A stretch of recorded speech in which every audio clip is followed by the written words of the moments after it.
নমস্কার বন্ধুরা, আমি সুপর্ণা রেসিপিতে তোমাদের সবাইকে স্বাগত। আজও হাজির হয়ে গেলাম নতুন একটা রেসিপি নিয়ে। এটা গরমের দিনে একটা মন ভালো করার রেসিপি। এটাকে বানিয়ে ফ্রিজে রেখে খেলে ভীষণই মজা লাগবে।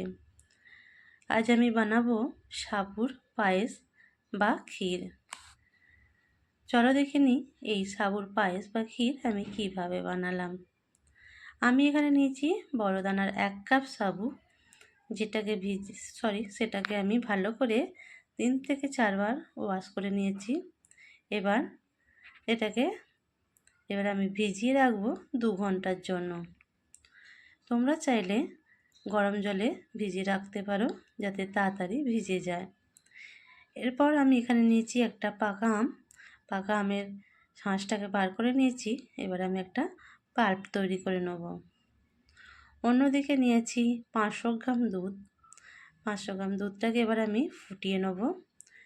দুধটাকে ফুটিয়ে আমি একেবারে ঘন করে নেব। তো বেশ খানিকক্ষণ ধরে দুধটাকে আমি ফুটিয়ে ঘন করে ভালো করে ফুটিয়ে নেব। দুধটা অনেকটাই কমে গেছে, দেখতেই পাচ্ছ। এর মধ্যে এবার দিয়ে দেবো আমি 1 কাপ চিনি। যে যেমন মিষ্টি খেতে চাও, কেউ কম খেতে চাও বেশি, সেই হিসাবে দিয়ে দিও। আমি এখানে দিলাম 1 কাপ চিনি, আর দিলাম এলাচ। চিনিটাকে বেশ ভালো করে নাড়িয়ে আমি এখানে দুধের সঙ্গে গুলিয়ে নেব।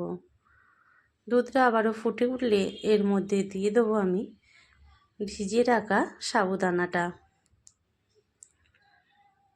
এবার সাবুদানাটা দুধের মধ্যে দিয়ে বেশ ভালো করে মিশিয়ে নেব। সাবুদানাটা দিয়ে আবারও কিছুক্ষণ নেড়ে ঘেঁটে নেব, যেন না তলায় বসে যায়, সেই জন্য অবিরত নাড়তে হবে। লো ফ্লেমে এটাকে এবার আমি নাড়তে থাকব। কিছুক্ষণ পর সাবুটা ফুটে উঠলে এর মধ্যে আমি দিয়ে দেবো, দেখো সাবুটা ফুটে উঠেছে। এর মধ্যে এবার দিয়ে দেবো আমি আমের যে পাল্পটা তৈরি করে রেখেছিলাম সেটা দিয়ে দেবো। তো একেবারে পাল্পটা দিয়ে দেবো না, অল্প একটু করে দেবো, আর এমন করে পুরো ঘেঁটে দেবো। এরপর পুরো পাল্পটাই দিয়ে দিলাম, দিয়ে এবার ভালো করে নাড়তে থাকবো। ভালো করে মিশিয়ে নিলাম।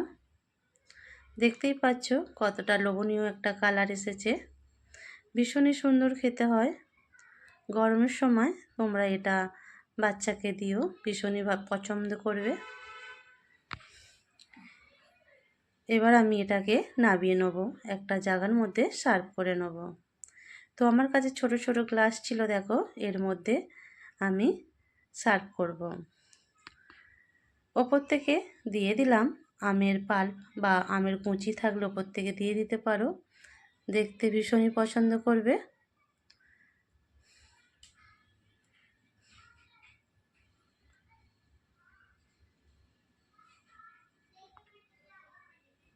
এরপর এর মধ্যে তোমরা দিয়ে দিতে পারো তোমাদের পছন্দ অনুযায়ী ড্রাই ফ্রুট। আমি এখানে দিয়ে দেবো যে কাঠবাদাম হয়, আমন্ড, তো সেই বাদাম আমি কুচি করে ওপর থেকে দিয়ে দিয়েছিলাম। দেখতেও সুন্দর লাগবে, খেতেও ভালো লাগবে। আজকের রেসিপিটা যদি ভালো লাগে প্লিজ একটা লাইক, শেয়ার, কমেন্ট করে বেল আইকন প্রেস করে পাশে থাকার অনুরোধ রইল। আজকের রেসিপিটা তোমরা অবশ্যই বাড়িতে বানিয়ে দেখো, কেমন লাগলো জানিও। আজ তবে এটুকু, আবার আসবো আগামী দিনে নতুন কোনো ভিডিও নিয়ে। সবাই ভালো থেকো, সুস্থ থেকো, ধন্যবাদ।